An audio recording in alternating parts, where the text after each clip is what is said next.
Hello, everyone, and welcome and thanks for joining us. We've got quite a few people booked in for this really valuable session on finalizing your abstracts. I'm talking to you in a very glass half full voice to say, great to see that you've all developed a good draft of your abstract. And are just here for the finishing touches, aren't you? Yeah. So hopefully that's the way. For those that don't know me, my name is Alice Brown. I'm from the University of Southern Queensland, and we've got a number of team members helping us to facilitate the session today. Thank you, Manisha.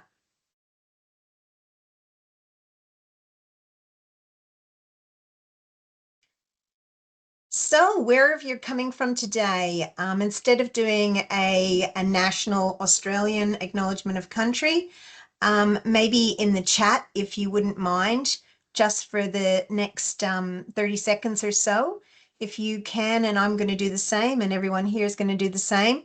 If you can just note where you're joining us from today, that would be wonderful.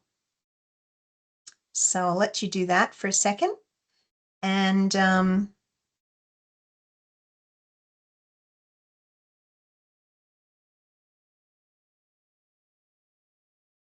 all over the place. Let's just see how the chat's going. Oh, good to see a few people from Singapore here. And the Sunshine Coast, South Africa, yippity-doo. Welcome. What time is it in South Africa? Razor?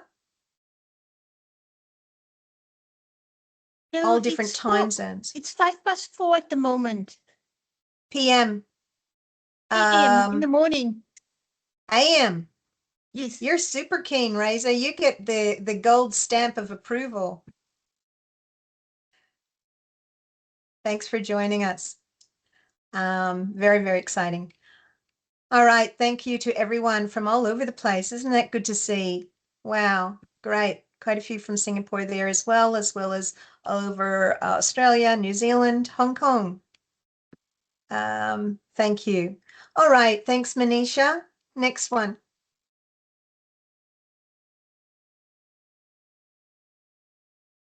All right. This is our plan of attack today.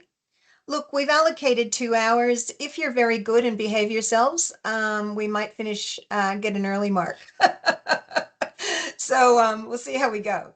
But I'm going to start with why we're doing this session, and then encourage you to think about your why. Why are you? Why is your abstract? Why do you think your abstract or your presentation would be of value? And then we're going to hand it over to several colleagues, Manisha and Tanya Leach, to really go through what encompasses a valuable abstract submission and the criteria. And then we're going to do some, and we're going to also be looking, Mark and Misty from Singapore, who are the conveners of the Singapore conference. We'll be talking to you a little bit before about the types of abstracts and types of presentations that are available for the conference that you can consider submitting a particular type of abstract and presentation. And finally, we're going to move into some breakout rooms and have a look at how you're going with your abstracts. So next slide, please. By all means, if you have any questions in the meantime, or anything that you want to point out, or for some reason, if you can't see something, or if my microphone isn't working, just let us know in the chat, please. All right, this is a slide that we put on all of our HERDSA sponsored presentations, just to let you know about the opportunities and values of being a part of HERDSA. We just assume that everyone knows what HERDSA is. And there's quite a lot of colleagues out there that are not aware of HERDSA, of the value of HERDSA, and who should be part of this. So HERDSA is the Higher Education Research and Development Society of Australasia. It is really for anyone involved in the higher education sector, whether you're an academic or a learning designer or in a leadership position. There's something here for everyone in terms of a peak body where we can come together to discuss, to learn, to collaborate. You can see all the different opportunities and aspects of the HERDSA organization here, including lots of special interest groups that you could be a part of. And excitingly, I'll just showcase the SOTL modules that are recently developed and are part of your membership. So highly encourage you, if you're not a member of HERDSA yet, to join. All right, thanks, Manisha. Okay, session's going to be recorded. The session from last year is, I believe, already on the website in the abstract area. But this one will be handy for you polishing up the final bits of your abstract or sharing it with colleagues. So let them know that that'll be there for them. I think Manisha usually puts that also in the HERDSA notices and also on LinkedIn, but you can confirm that, Manisha, about where the recording will be placed. Yeah, summarized and posted on the community. Yeah, cool. Do you want to keep sharing the slides, Manisha?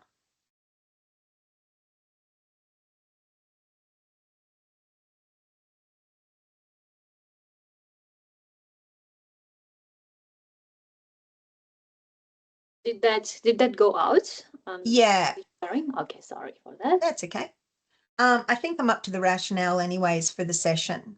So, look, we've been running this session for about 3 or 4 years now, mainly because the caliber of presentations at HERDSA has been, wait a second, you wanted to do that first? Yeah. Yeah, sorry, that was the Okay. flow and that just Maybe there's one before that, Manisha. Yep. Sorry for the glitch there. Okay. So we just wanted to check on your background in terms of if you can just scan the QR code. We're just interested in whether you have submitted an abstract for HERDSA before. It's quite a different type of abstract, and we're asking you to really submit and write in a particular way for the HERDSA conference. So yeah, just interested to know whether you've submitted an abstract before, and I will do the same.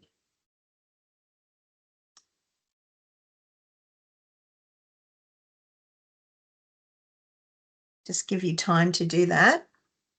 Should be able to just hold up your camera and just go into Mentimeter and just go yes, no, whatever.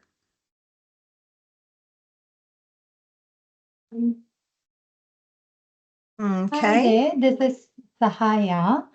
I just clicked on that QR code, and the question that appears here is different to the question that is displayed on the slide. Okay, could you go to the previous on the thing on the Menti? Previous question. Does it give you the option? No, it says the presenter has to change the slide. So the question I have on my Menti is, have you ever been a conference proposal reviewer? Right. Okay, let me just go back to that and it just will appear. I guess it just had Thank you, gone Manisha. to the wrong one. Did it come as the correct one now? I was my Mentimeter is saying okay. Yes, it has come up now. Thank you, Manisha. Thanks for bringing that up. Thanks, Sahaya. Now it's just saying, please wait for the presenter to change slides, Manisha. Mhm.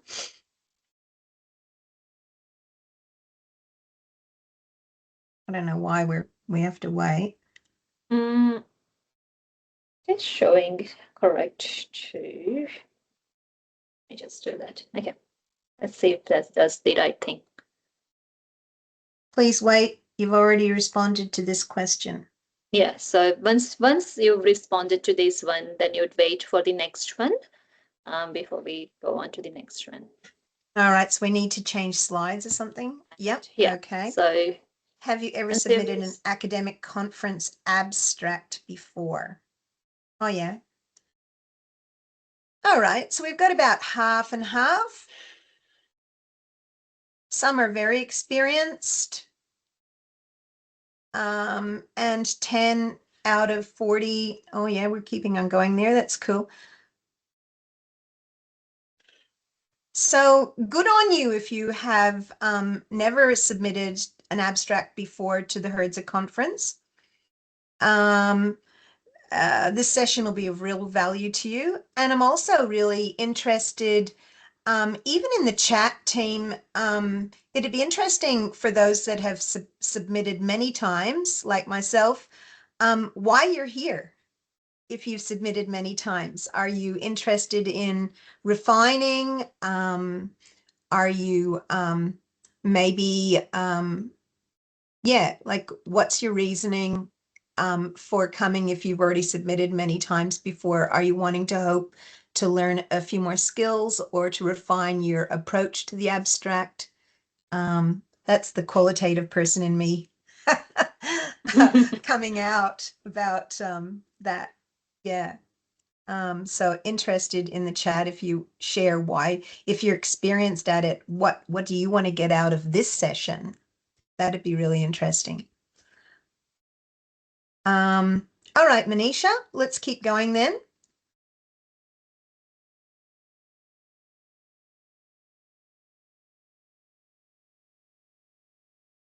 Okay, great. So we've got some conference reviewers here, which is excellent. That's a really big commitment. So thank you so much if you have been a conference proposal reviewer. Thank you for your time. There's a lot of work in that. And Manisha, I can't remember, I'm not too sure if Tanya's here yet, but basically the number of proposals that are coming in continues to increase. So we definitely need those reviewers. Yeah, so the call for reviewer had gone out, and we've received really great interest in being reviewer for HERDSA conference, and those reviewers will be receiving a notification on how to get involved very soon once we've got the abstract submitted. Tanya or Manisha, can you just out of memory remind us of how many abstracts were submitted last year? Just to kind of acknowledge the amazing work that the reviewers did in reviewing those last year.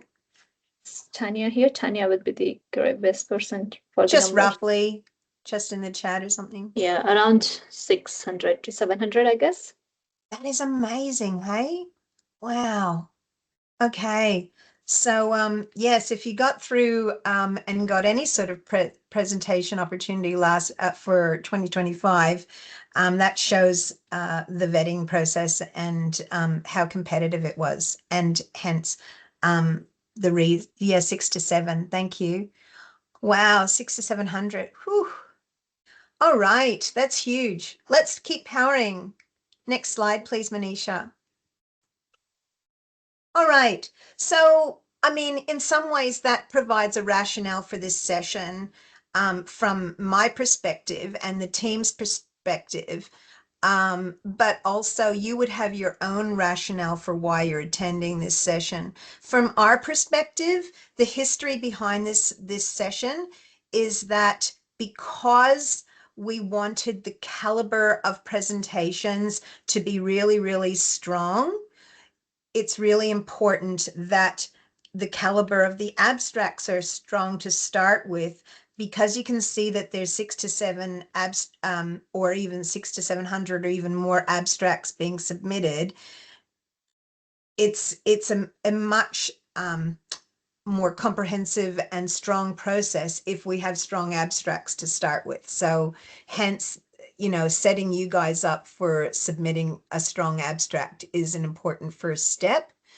The other thing is that over the last few years in particular, the feedback after the conference was that participants or delegates said how excellent the presentations were. And that reflects the relevancy of the abstracts, the relevancy of the presentations, etc. And also a specific section in the abstract and in the presentation on engaging the delegates in the session. So those sorts of thinking is important to reiterate and to move through in this session. And it's quite different to a number of other conferences. So yeah, we thought that it was important to scaffold, particularly as you could see a number of colleagues that are new to the conference and new to submitting an abstract. And just in the chat, in terms of the rationale for this session, I would invite you just for just a minute or so, could you please share with us what you want to get out of the session? I think that would be really great to see. What do you really want to get out? I've talked to you about our rationale for the session, but what do you want to get out of the session? So I'll just let you add that to the chat. What are you hoping to get out of the session, whether you're new to submitting an abstract to HERDSA or experienced? Hey, thanks, Kevin.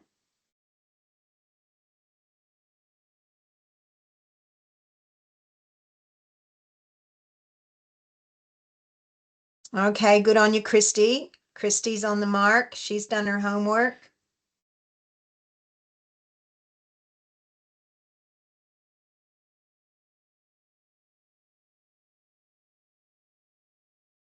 I think also it's really helpful this session to help you consider what type of abstract or presentation you might want to do. You might in the back of your mind think, I'm going to do a traditional presentation, I'm going to go for a showcase, and maybe towards and moving through the session, and also Misty and Mark's part that they're going to share now, it might be that you kind of go, hang on a minute, maybe I'm better to do a round table, birds of a feather, or, you might kind of regroup and consider what type of presentation you might want to do. Good. Yep, Yerny, it'd be very exciting to do a round table. Yep, great. Okay, and roundtables are quite unique and have their own flavor and thinking around them. So if you're new to submitting or thinking about an abstract for a roundtable, this session will be really helpful. All right, let's rock and roll, Manisha. Next slide. All right, I'm not going to steal any thunder from colleagues Manisha and Tanya, but just as a heads up, we've got this amazing opportunity, another exciting conference happening in Singapore this year. Woo! So good, so good. And we're going to have heaps and heaps of delegates there. Hopefully the largest attendance yet. Go for it, Singapore. But why do you think your topic, your presentation is worth someone hearing about? What's going to make your topic competitive out of the 600 or 700 that are being submitted? What distinguishes the value of your topic? And we're going to help you kind of tighten that and think about that, you know, for greatest buy-in by the end of the session, hopefully. So I really want you to think about your why someone would come to it. Why would that be of value beyond something like physiotherapy or engineering? Why would a decent group of, you know, a decent number of colleagues want to come to your session? What's in it for them? That's really important to think about, and my colleagues will help you to reconsider that, and we can talk about that in the breakout rooms too. Okay. Slide 10. So I will introduce colleagues from Singapore, Mark and Misty, and maybe you can just introduce where you're coming from today and what university and what your role is at the conference. Very, very exciting. Thank you, Mark and Misty. Thanks, Alice. Hi, good morning, everyone. My name is Misty. I am from the National University of Singapore, as Mark is as well. So the two of us are the conveners of the HERDSA 2026 conference, which is hosted at the National University of Singapore, University Town. So yes, today what we will be briefing you about on is what we have been working towards in the past 2.5 years in bringing HERDSA to Singapore. So we are very excited to introduce the conference title, which is on Re-envisioning Higher Education for Tomorrow's Learners. So we came up with this theme because we wanted to think about where we are at in terms of the higher education landscape and where we are going to be shifting towards with the constant changes that are happening in higher education. So it's very exciting. So as you can see on the slide, the conference will be held from the 6th to the 9th of July. The 6th of July is the pre-conference workshop. So we have got, I think, about 11 workshops available for registration as well. So if you're interested in attending workshops, please go to the HERDSA 2026 website and you'll see a list of workshops there. Okay, so let me just introduce to you the common themes that take place in HERDSA conferences every year. So that the conference themes don't change this year, but you can see only 2, 4, 6 major conference themes, but under each category, there are sub-themes as well. So for example, under governance and policy, I'm not going to go through all the key areas of each category, but let me just introduce to you what each category is about. So those of us who are interested in leadership and policy making and driving changes in higher education in terms of policies, then that you may perhaps consider governance and policy. Teaching, the second category, teaching, learning, and student experience. I imagine that is a category that many of us who teach in higher education would be interested in. That. So that goes from curricular design, course design, assessments for promoting effective learning, feedback, Indigenous knowledge and education, technologies in the classroom, experiential learning in the formal curriculum and outside the formal curriculum. So it covers a wide range of areas.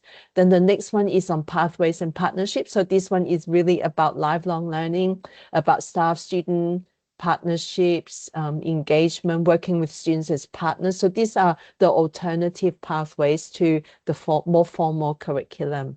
Then the next one on innovation and research. And so the title speaks for itself. This one is about innovating changes in the curriculum. It can be technology related, but it can also be about the scholarships of teaching and learning as well. So anything that is related to research into a teaching practice, you may consider this category.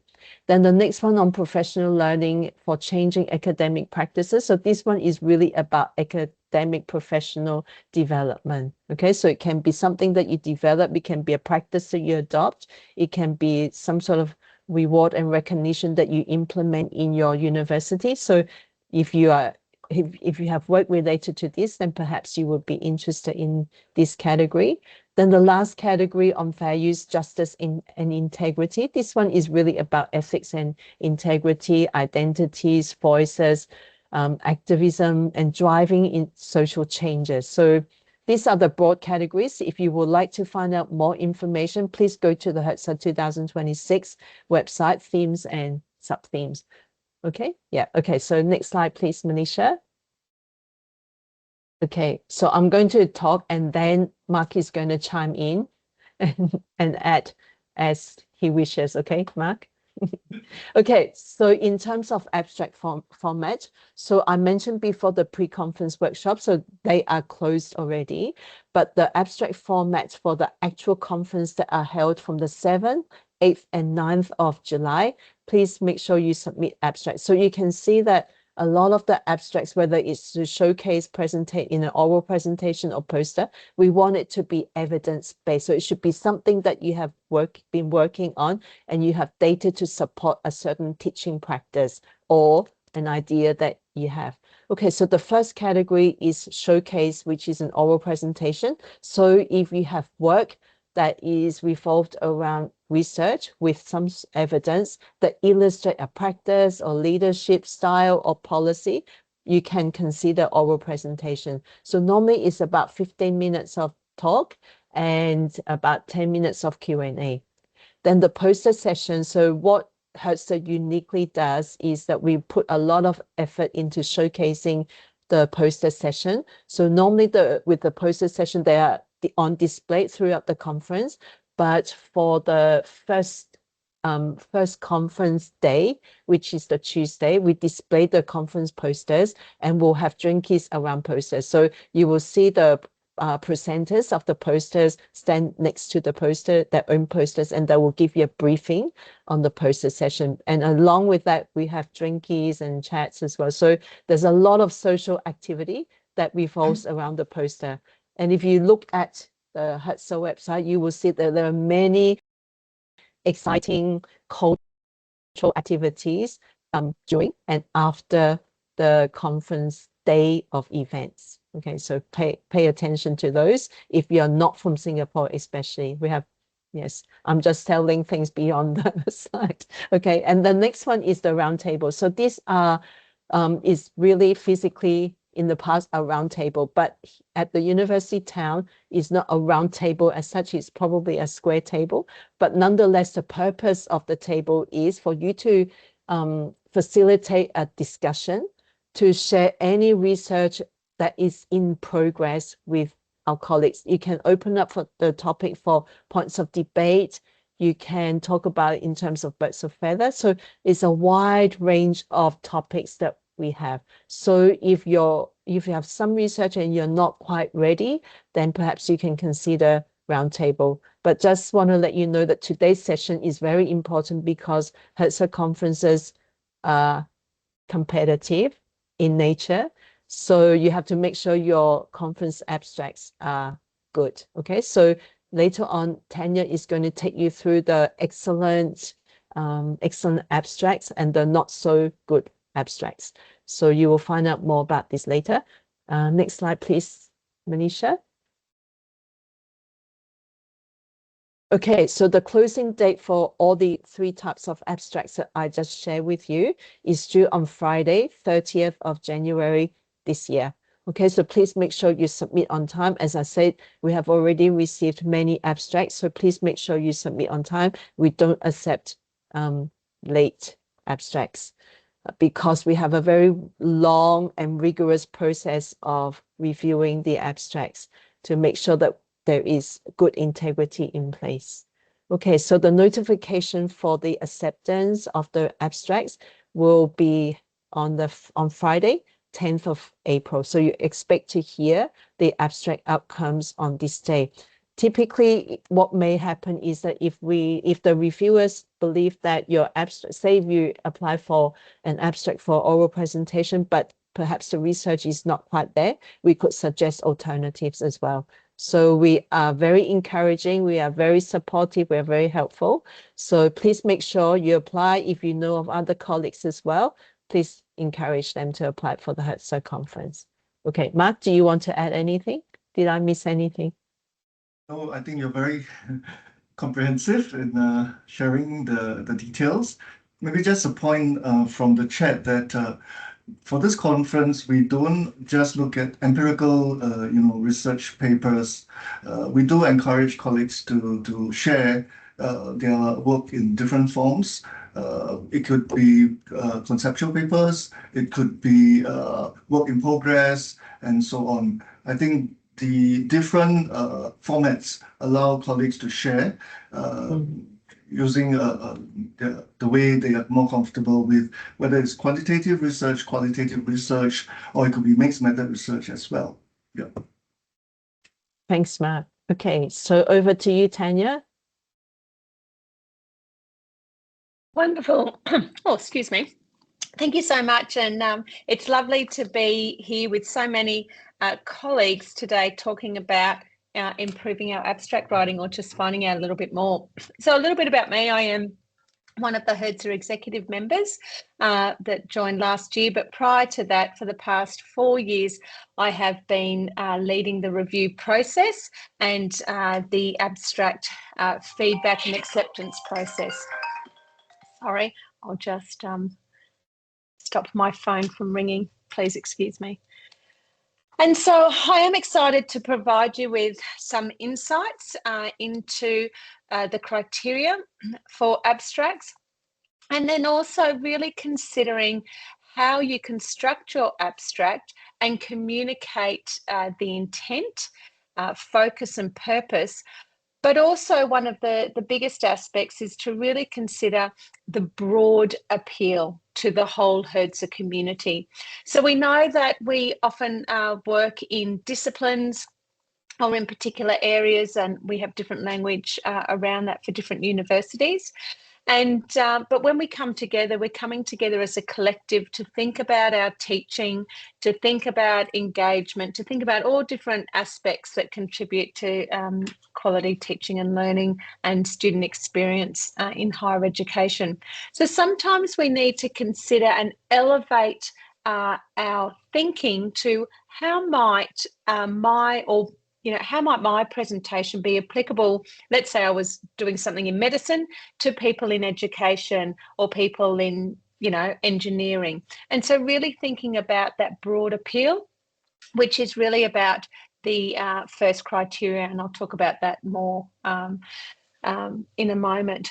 And then the other parts are pretty standard: the description, the contribution, the clarity of your writing, of course. But something that's really unique to HERDSA is our audience engagement strategy. And I just wanted to let you know that this evolved out of feedback from colleagues in conferences over many years.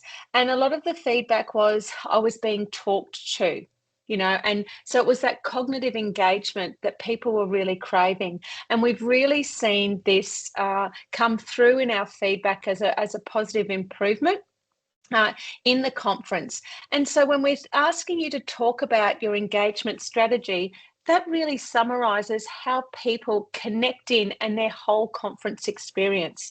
So no longer do people want to go necessarily and be passive participants. They really want to be able to think and reflect deeply, to either engage in conversations, and whatever that might look like. So at HERDSA, the engagement criteria is very, very important, and it really does drive why people would also come to your presentation. We're seeing round tables explode in popularity, and which shows us that people are really wanting to interact and to connect during the conference experience. So I just wanted to thread through some of the why the criteria is there, and also how we use the feedback year after year to really improve our practice so that the whole conference experience is positive and really worthwhile. And because of this, the number of abstracts that are submitted every year has grown substantially. Last year I think we had over 500 or so abstracts, and for you know, some of our modes like Showcase last year, we could only accept 170. So it is a competitive process. The clarity of your writing is certainly one aspect. The broad appeal is another aspect, and how you engage your audience are critical. So now let's go in. We will be giving you later just in the chat a little writing guide that I've put together based on analysis of hundreds and hundreds of abstracts over the years. But what I'm going to show you now, and then my colleague Manisha will also take us through the last two criteria, is we're going to talk about the rubric that's used by the reviewers, noting that every abstract is blind reviewed by 3 people. And then there is a lead reviewer who collates the common aspects across the blind reviews, comes up with a total score and recommendation. And so it is a really rigorous process, and one that we're very proud of. So let's get into it and have a look at the first criteria. And so the first criteria is, we're going to do no, we're not. Okay, perfect. Sorry, Manisha. We're going to look at the relevance to the conference theme. So when we look at this, these are some of the mistakes that we make and some of the things that really need to be included. And of course, because we only have a short word count in our abstracts, everything has to be very succinct and purposeful. And you'll hear us talk a lot about that and repeat those ideas as we go through each of the criteria.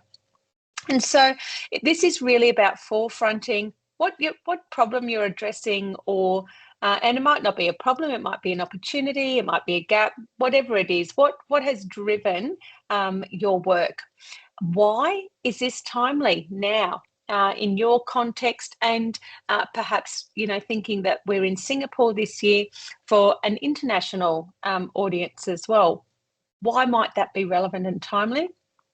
How does it align with the theme or sub-theme beyond just stating it? And then often we might see a citation within this these first couple of sentences, but if it's not in the first couple of sentences, it's definitely throughout the other parts. Common mistakes are assuming that a statement is sufficient to explain something. Other mistakes across the whole abstract is listing references at the end, or having generic background information and really broad statements. So let's have a look at the rubric and the criteria for the relevance. We can move to the next slide. Thanks. Okay, so you'll see at the top, you can get a score of 1 to 3. And then underneath this, I have put a weak example and a strong example. And we're going to talk just briefly about the difference. So when we really think about the scores and the difference between getting a 1 and getting a 3 in relation to relevance to conference theme, the real distinction between 1 and 3 is the clarity of how you articulate your meaning. So if you get a 2, the abstracts say they allude to the theme but don't make the connection explicit, whereas a 3, they clearly articulate both the aim and the relevance to the conference theme. So often we don't see people even mention the conference theme in their abstract because they tick it, but please make sure that you do make an explicit connection in your abstract. So let's have a look at the example. I'll let you read the difference between the strong and weak example. And also I'll just let you know that some of you might be saying, hey, Tanya, there's a lot more words in the strong example, but we only have 300 overall. All of my examples, and I'll say this at the end, we do have a bit of a word guide for what you might consider for each section of your abstract that will allow you to stay within the 300 words.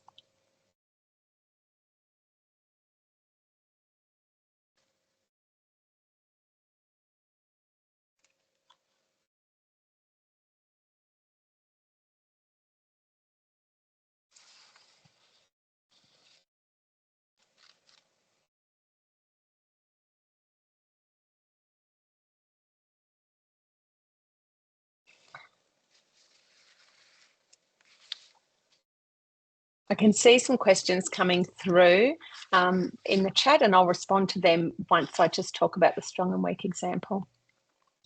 So let's consider why the strong example works.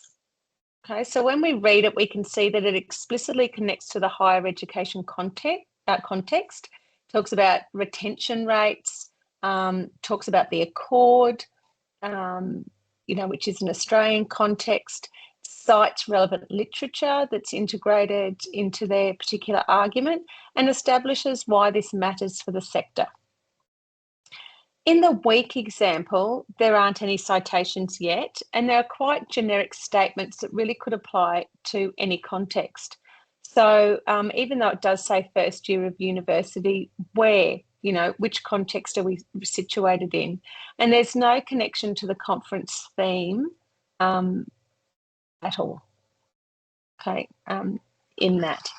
So I think it's quite obvious, the specificity versus the broad nature of the strong and weak example. And when we go into breakout rooms later, we do also have within this abstract writing workshop guide that we will give you a example at the end of each criteria on how we can actually transform that weak example into a strong example, and we'd actually take you through the steps of the changes that need to be made to move one weak example up. Okay, so let's move to the next criteria, and I'll just respond to a question actually. How do we indicate if our paper falls under more than one theme? You need to pick your predominant theme, your main theme, and then you will also have an opportunity to look at to tick a sub-theme. But when we look at the program overall, so we do the blind reviews, we do the ratings, then everything is grouped also into themes to make sure we're not flooding with particular topics, and that there is a point of difference between presentations and abstracts, so that the overarching experience of participants is balanced. And so really consider where you think the conversation is best situated, because that's where we'll be looking at it once we start planning out the program. So I hope that makes sense. Okay, we will have a recording for people. So let's look at criteria 2, the description of the work. And when we really think about the description of the work, we're looking again at the verbs within the criteria, so substantial details. Sometimes people are very, very broad and short when it comes to this particular aspect. But this is where we're really looking at your methodology and the rigour within that, or the intent, what you're planning on doing, what you're thinking about doing. And even if you've got a conceptual paper, how did you develop that? So that there's rigour and validity around it. It's not something that's just plucked out of the air. Where is it situated, and what are you thinking about doing, in your particular space? So this, when we really consider this, it talks about really naming your approaches, your methodology. Not just we did surveys and interviews, or we're thinking about doing this, or we're exploring this, whatever it is, but really actually being specific. It might be talking about using your mixed method design, or include sample sizes, response rates, the number of papers you might have looked at, all those sorts of things. And so sometimes people, particularly and I've seen a lot of people talk about this today, if it's not a completed project, which is absolutely fine and wonderful, we have a lot of those, because people do use HERDSA as an opportunity to get feedback and to get input into their thinking. Then you need to really plan describe what you plan to do at that moment, which can change, as we know, but don't just state and say it's a work in progress, so I haven't got this, or it's in the initial phases. Actually position what you're thinking, because people will then consider, can I contribute to this conversation or not? Okay, so let's have a look then at the strong and weak example on the next slide. Again, we can look at the criteria there. We've got a logical description, substantial details, and that's what I've talked about in terms of specificity, versus one where it's not cohesive, it's sort of all over the place and doesn't really give us a lovely snapshot picture of how have you gathered or planning on gathering information? How have, what have you actually done? And what's the validity of your work is really what people are looking at. So when we look at the strong example, you will clearly see specific detail, which then equates to substantial detail in the criteria. The weak example really doesn't tell us much. Interviews were used to collect data from students about what? And then they were analysed. Okay, they identified themes and patterns. Okay, about what? And so how many participants? How did you analyse the themes? What approach did you use? And when we look at the strong example, we look at really a clear picture of what they've done. The design is named, the sample size is there, they've got a response rate, the instrument is named, all that sort of stuff. And the analysis method is cited. And so you're starting to think, right, okay, well, this is a larger, scale kind of study. I might be interested in going to that. Similarly, people might be interested in going to a small case, smaller case study because of the nuanced qualitative notions of it. So it's really just giving, again, the audience a picture of what you're doing so they can say, is this something I'm interested in, and can I contribute to this conversation or learn about it? All right, on to the next criteria.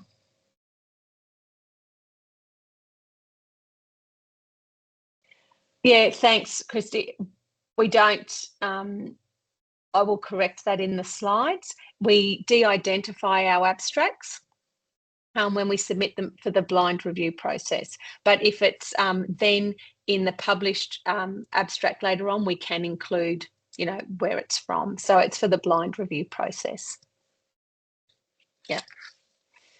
And so sometimes when we ask you to do a reviewed abstract, you can include those pieces. But we just don't want people to be able to identify where something is situated. So when the blind reviews go out, there's no names or institutions or anything like that. It is literally the abstract, and that occurs through the 3 blind reviews and to the lead review. And it's only when it comes to the chairs at the end, which are Misty, Mark and me, and we review everything, when we actually have to then give the feedback and log it back into the to the system. That's when we can see then who it is or where it is. And sometimes at that point it might come to someone submitted 6 abstracts, and then we have to go, okay, let's look at balance on here, those sorts of things. Okay, particularly if there's a lot of abstracts with the same scores around those sorts of things. Okay, so contribution to scholarship. Again, thinking about what the audience is reading here. And so if they're thinking, okay, is this new? Is it new in a particular context? Is it, trying something that was, done in another country and seeing if it works in this country? What is this contribution to higher education? Is it in a discipline lens or whatever it might be? And so really considering, who it benefits and how it benefits. So often what we see in this part is people confuse the findings with the contribution. Okay, so we're really thinking about, yes, you've got findings, but then what does it mean? What does it mean for our community? And so again, our findings are what we've discovered, as we know, and your contribution is what it means to the field. So let's have a look at the next slide. And when we think about this, the rubric really talks about you need 2 pieces. You need evidence that is clearly stated and contributions outlined. And that's why I think the contributions bit falls off, because it's often the second bit, and people go, oh, I've already put in, all my findings and my evidence. So it's not sufficient to say the work adds to the literature. what literature, what body of work, what conversation, you know, so what specifically does it add? Does it extend anything? Is it aiming to extend anything? Is it what's it aiming to explore or challenge or critique, or is it aiming to develop something, you know, a practical tool, you know, an intervention, turning theory into practice, you know, type of thing? What is it aiming and going to contribute? And importantly, who benefits? You know, is it curriculum designers, students, academic developers, academics? You know, who are the people that this benefits? And so if you're still working through an analysis or you haven't completed analysis yet, you can use phrases like, you know, this work is expected to contribute to, you know, and so you can forefront and position that, but really be specific about what you think the contribution is and why. And then if we look, I've given a couple of examples here in this particular one, just to show you the difference between the strong and weak examples. And hopefully you've been looking at those examples. But again, these examples will be in the guide that we'll put into the chat box when we go into the breakout rooms. So when I look here at the weak examples, I see things like in the second one, adds to the growing body of literature and, you know, will be of interest too.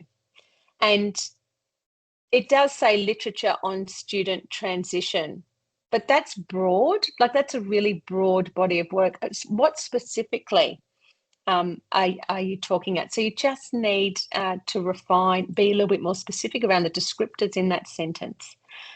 Whereas if you look at the strong version, it sort of talks about what's new. It's extending, you know, a framework. It names, you know, who's going to benefit. It names concrete outputs, guidelines, and a screening tool. So the difference between the strong and weak examples is there's something vaguely useful. We're not exactly sure. It contributes to something, somebody of work somehow, versus this is exactly how it's aimed to contribute. Okay, so it's a really, really specific. And ask yourself, which session would you rather attend? One that's vague and you go, oh, I'm not sure of the contribution, it's somewhere there, let me explore. But then when you go to the presentation, you go, oh, that's not what I thought it was, versus I know exactly where this is going and I can see it. So people choose, you know, to attend different sessions for a range of reasons. One is they get tired of looking at the program, so they just go to the room they've been in. Two, they want to go to things that are specific and they really want to learn more about, or they've been in something that they think it's something, but it turns out not to be. And so we have people move in and out of sessions as well. And that's great. Alice has put in previous conference abstracts and programs into the chat as well, so you might want to look at those. So those are the first three criteria. I'm going to hand over now to my friend and colleague Manisha, who's going to take you through the clarity and coherence of writing, and then the engagement, which is my favourite criteria. So that's why I'm not talking about it, because I can talk about it forever. So over to you, Manisha. Thanks, Tanya. That was really good. And coming from the lead reviewer and the person who's put together all those review criteria is really good, and hearing from you is really good.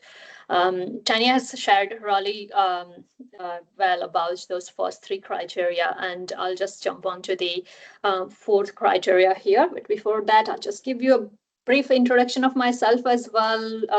I've been on execs for a few years and the vice president of HERDSA at this stage, and also would love to talk about the engagement criteria because that's the portfolio I handle for HERDSA. So let's look at the fourth criteria, which is clarity and coherence of writing. Now, this is something that is being visible throughout your abstract. So when you're writing the abstract, from that first word to the last word, you want to ensure that there is that clarity and flow from the first word to the last word on your abstract. While we are, many of us are working in the field of academia and the higher education, we do forget to ensure that there is a correct grammar and punctuations being used. So that is one of the things that we put a lot of emphasis on while reviewing the abstracts. We have 300 word count. That's really important to consider. And many times people have identified that, oh, within those 300 word counts, how do we make sure that we've communicated the message of our research really well without losing the important content? And the first thing that many of the abstract submitter has done is getting rid of those subheadings, which is something I highly avoid you to do. Having those subheading gives the really good flow. So make sure that there are all required subheadings present. We know that there are long subheadings in the format, but along with that, what you'd see on the HERDSA's abstract website, where you are given that formatting or the subheadings, there are part of those subheadings bold and the remaining part are not bold. So keeping those bold subheading at least is really important within your 300 word counts. You have to make sure that this is going to be an economical writing. So every word count, that they have that its own place. It's not used for no reason. It's not vague. If it is not required, you don't put it in. So once the first draft is written, rewriting it until you reach to that 300 word count. So something that I would see as the common mistake is those use of acronyms which are undefined. We have 300 words, but we have to make sure that there are no undefined word count, because the reviewers would not know what it means to them or what it is there for. So there are those few things that I'd suggest to consider: revise, refine, and proofread are the three things that will be the key tips for ensuring that there is a clarity and coherency across your writing. And do not forget to embed your references. We at HERDSA are putting a lot of emphasis on the evidence-based practice, and there is always an important part of adding those references in text as well. I have had many colleagues that have submitted abstracts at the field-specific conferences where they were not required to have references as in-text references, and they were okay to have the reference list at the end for those conferences. However, for HERDSA, we do expect to see some in-text references being used when you are putting your literature review and background and context together.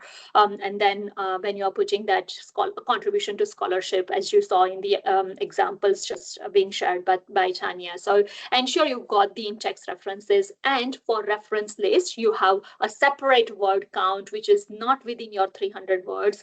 So your full reference list will go in the next separate box when you go onto the portal.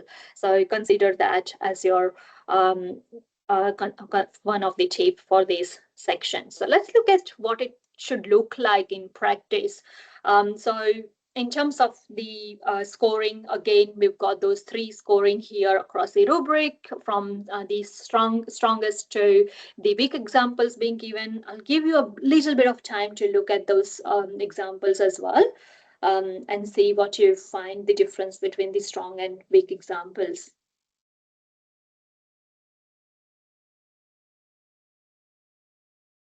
So you may note that the highest score that requires all the three things: the clarity, well organization, succinct use of wordings, perfect grammar, no spelling errors, and how well they have integrated the references there within the text. Right? And moving on to the weaker examples, the first example is trying to work with the word count, but it is having ambiguity. And the second example there is too wordy. Word is being used as if they are just free, but we have to be economical here. So that's one thing that I suggest to consider. Make sure that there is no missing structure. The subheadings there, citations are integrated. Right. Okay, so we've got anything in the yes, so Christy, the common government acronyms text should be okay. That's obviously considered accepted. And anything else? Full reference is not required within the word count. No, so full reference list is not within the word count. There is on the portal, there is a separate text box for your full reference list. So when you go onto the HERDSA portal for submission, you will have two different text box. One is for your abstract and the second for reference list. Okay, so let's move on to the next criteria, which is both of us, Tanya's and my favorite one. We both work on the engagement portfolio there. So having that strong engagement with audience is really key. And we are one of the very few conferences asking you to put that within your abstract, that what are your strategies that you are considering for engaging the audience? What specific activities that you would be including to engage your participants when it comes to your presentation? What tools would you use? What is it that will ensure that your audience is not feeling that you are delivering a lecture? Even when you are willing to present your research to your audience, it is about engaging those audience in the interaction and making sure that they feel that there is something in it for them as well. So yeah, we can ask questions, but that's going to be passive. We can ask them to reflect and consider. Again, that's not action. You can write, the session will be interactive, but how interactive? What is that interactivity that you're going to include? Or the session will provide opportunities to engage the participants or audience in so-and-so conversation. Again, that is not specific. So ensuring that you have put some specific activities, name those activities within your abstract itself will earn you extra score there for getting into the program. As you heard from all of us, that it is quite competitive and it is quite rigorous process that your abstract goes through while reviewing process. So ensuring that you've tried putting that engagement strategy well clear up there. So there are a few examples here as well for what it should look like as we move. So you can see the difference between the strong and weak example here. The highest scoring examples will always have that plan of presentations there. They will have always that explanation of how participants will be engaged in the conversation versus a vague plan of, yeah, there will be some time for question and answer at the end of presentation. Yeah. Tanya, would you like to add something? I know this is your place as well. Thanks so much. So we do get a lot of questions. Again, I'd encourage you to think about when writing this, what is the audience actually doing? Are they passively sitting there, which is absolutely, like, they can sit there, but how are you going to engage them cognitively? In the feedback that we get from conferences, sometimes people will say the intent of the abstract didn't reflect the presentation. So people are really looking to this part to say, okay, what's expected of me when I turn up there? And obviously people want a range of things. So if they're going to be doing a Mentimeter or, you know, providing some sort of feedback or contributing their thoughts, just if you can indicate how in a very succinct way. that would be the tip. Thanks, Tanya. And as we spoke about Mentimeter, next is the Mentimeter for you. So what are the strategies or tools are you considering here to include? We would love to hear from you. What are your ideas so far? And that would help others to kind of get some inspiration. So this is a text box. You can just try putting in, and as you populate your responses, you'd be able to see the word cloud appearing here, which will help others to learn from you.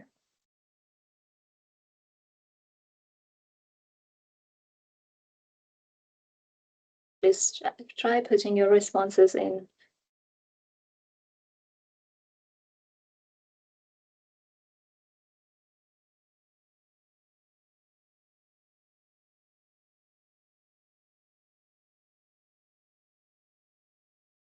Manisha, can you bring us back to the code again, please? Or should it come up on our Mentimeter? So you should have the, if that Menti was opened, you should have it on your device already there, or you could go on menti.com and use this code while we are on the presentation mode. Oh, code. Okay, might thank not you, be thank good. you. All right. So those who have joined late and didn't have the chance to scan the QR code, just go on menti.com and use the code that's displayed on the slide at the very top. Okay. Yep, got it. Okay. Yeah, so a really good affinity for Padlet, Mentimeter. Kahoot has been always the place to go, poll everywhere. Haven't seen Slido appearing yet, but Slido is another one that I've seen quite often being used across conferences using the Microsoft Form. Really great tool for inviting people to connect post session as well. So those ways that you can continue networking, connecting with people after the conference as well. Think, Pair, Share, really great. That's one of my favorite one as well. Yeah.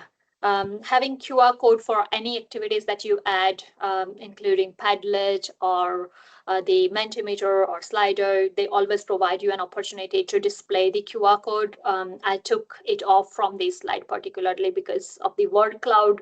It was going to generate and the QR code was coming on in my way, so I had to just take it off. But having that QR code really helps to have people connecting straight away. Small group discussion, it's really good. Consider the time that you have there for presentation as well. So you've got 20 minutes presentation. And within that, if you want to embed those small group discussion, how you would embed that so that you do not lose a lot of time from your presentation to engagement with an engagement. So you have to be very much mindful in terms of keeping that balance when you're using those different activities. So great. Thank you so much, everyone, for sharing this. As I said, there are different audience engagement tools that you could use. But when you are using those tools, you want to ensure that there is a balance that you have kept within your engagement and the time frame that you have in place. So before we try and open the rooms, the team's rooms, the breakout rooms, what I would do is I'd just go back to one of the Menti slide that we wanted to ask. And this is to gain some understanding of where our audience is at. And that is in relation to the criteria. Now that you've heard, we've gone through all of these criteria, we would love to know from you that which criteria do you find the hardest to attempt while writing your abstract. And this will give us some understanding in terms of how do we cater for the need of this group of people, and if we could generate some resources for you to use, we could generate them as well. Tanya has already got some guide available that will be shared with you as well. So there is a guide already in place, and we could continue building on that guide. Yeah, so you can see that many of the participants here have stated the contribution to scholarship of practice. Really great to see that. It's one of the common criteria that I have heard from the audience within my community of practice as well. And it is that lens that we want to bring in terms of how does it make it relevant to others who are coming in to listening to my work. So it's looking at what is it contributing to the higher education sector, what does it improve, what is in it to give back, how is it giving back to the sector, right? So that's one of the hardest one. Audience engagement and description of work is coming in as well. Yeah, so thank you for sharing that. And I do have one more final question for you before we break out.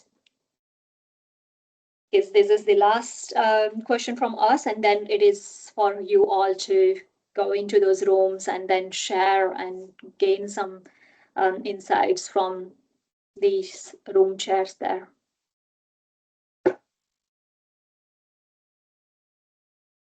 And be honest here in terms of letting us know how did you find the workshop so far, and then we will be using this feedback for future in improving the sessions for our prospective HERDSA participants.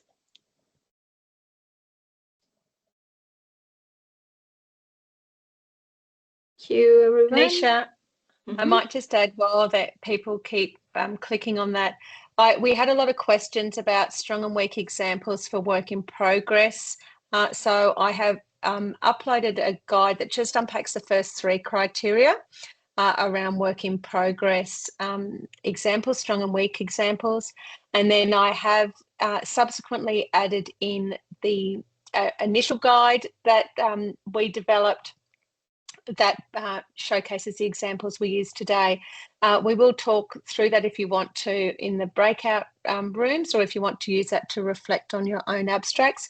But you'll note at the end of that, we have got how to ramp up a weak example into a strong example. So it has the weaker example, it's got some reflective questions to ask yourself, and then it's got a rewritten stronger example. It's also got indicators for word count for each section that you could try to use as a bit of a guide. We do know that the 300 words is very, very tricky. So there is not a lot of room for fluff. It's keeping to the main stuff of your presentation, and that is hard, and we do understand that. So again, just to reiterate that when we review it, we look at obviously the criteria, you get a score, but then the ones that really do, if there are a lot of abstracts at the same score, then it really is looking at the relevance, contribution and engagement that we say, okay, will this have a broad appeal? And a group looks at that, and will students, sorry, I've been teaching today, will participants have a great experience in this presentation? And so those are things we're considering. And then we look, of course, on balance over the whole program to say there are opportunities for people to sit and listen, opportunities for people to engage and question, and those sorts of things. Those, I had to create a link into my OneDrive. So I put that there, but I will give these to Manisha to put up on our HERDSA site as well. But just knowing that the link that's in the chat will expire at the end of next week. But we'll make them available in a different way. Thanks. And I was just trying to get that file attachment here on the chat as well, and that's where I lost my slides. But I'll try and put that in the chat as an attachment, and then it will go out to all the participants as well after the session. Okay, so it's the time for breakout rooms. What I'll do is I'm going to open the 5 breakout rooms just randomly, and then try and put one of us in each of the rooms as well. So just bear with me for a second until just for a bit, and just have those rooms happening in a bit. And just want the 5 rooms because we have 5 facilitators here. And if you end up being in just one room, just the facilitators, if you end up being in one room, I'll be moving you into the different rooms. So don't worry about that, but I'm just doing the automatic room creation for now. Manisha, maybe also just let us know roughly how long we've got in there. So it's nearly 20 past 1, maybe, I don't know, 20 minutes max, something like that. Yeah, so that's a very good point. We'll have 20 minutes maximum in the breakout rooms, and letting you know that the breakout rooms will not be recorded. And then we come back to the main room, and then we will be ending the session and just gathering some reflection from the participants on the breakout rooms, and then ending the Thanks, session. Manisha. So Manisha, you will open and close the chat rooms? Okay, great. Yes. We'll wait and we'll just chat until you close the rooms. Yeah. Okay, great. Thank you. All right then. So reflection time, Tanya. You're on mute. My apologies. Well, thank you. So once again, thank you for your engagement, everyone, in today's session. It was really lovely in our particular group. We were able to really think deeply about the work we were doing and consider what's the best mode. And so we really tried to position what was it that we were trying to get out of our presentation. And was it more of a discussion? Was it gathering perceptions and perspectives? What was it? And letting that drive then which mode?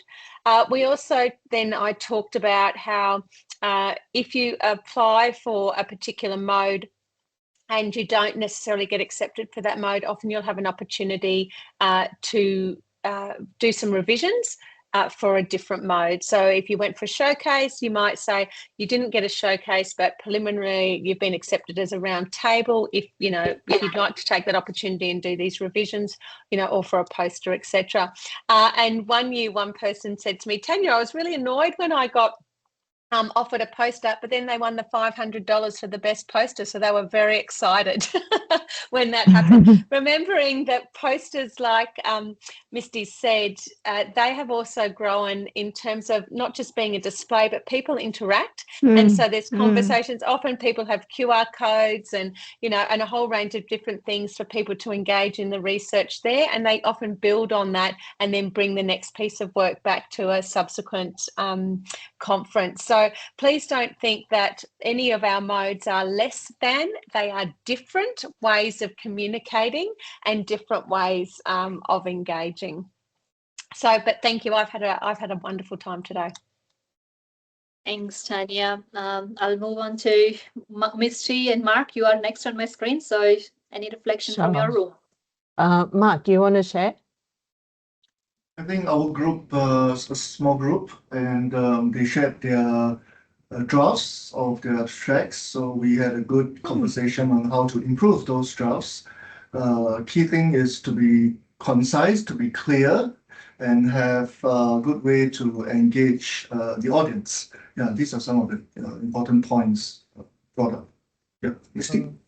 And also another important thing is the precision. So one of the topics that we talked about was, what do you do when it's a work in progress? So I think, sharing also with my experience with HERDSA is that even if you have work in progress and you've got some preliminary data from a pilot study, still share it, because the data that you have should support the claim that you're trying to make. For example, you're trying to say that a certain teaching practice is effective. You should have data to support that, whether it's preliminary or completed project, right? So that's one thing. And then the other point was, what if you have conceptual paper? So even as you do a literature review and you're trying to make a claim, your argument should be based on your review of the literature. So whatever it is in the data form that you have, whether it's quantitative, qualitative, or conceptual paper, still make your point clear. Don't try to cover so many points. Be precise and go in depth.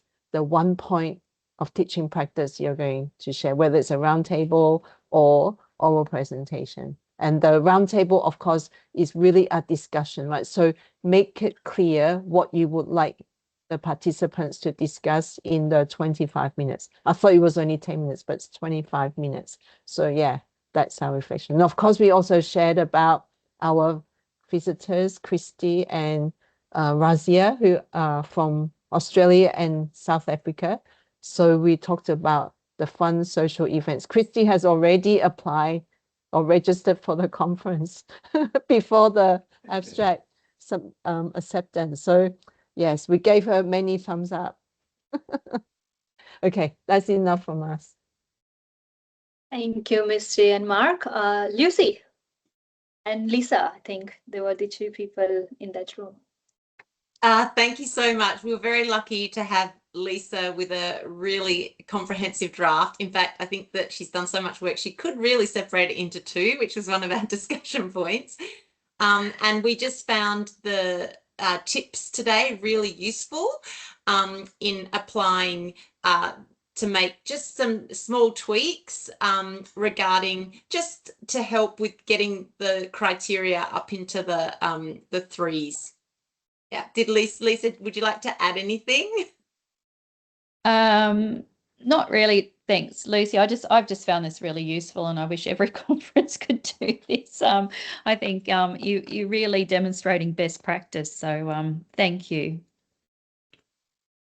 Thank you so much. That means a lot to us. The efforts that we put into it, execs and the conveners are working really hard behind the scene to bring these sessions and the conference together. You may have heard from Misty. It's been more than 2 years, 2.5 years that they have been working to bring this conference together, which will kind of come and finish in 4 or 5 days. But it's a lot of work that goes behind it. So really appreciate that. Alice. Yeah, we had quite a number of colleagues that hadn't submitted an abstract for HERDSA before.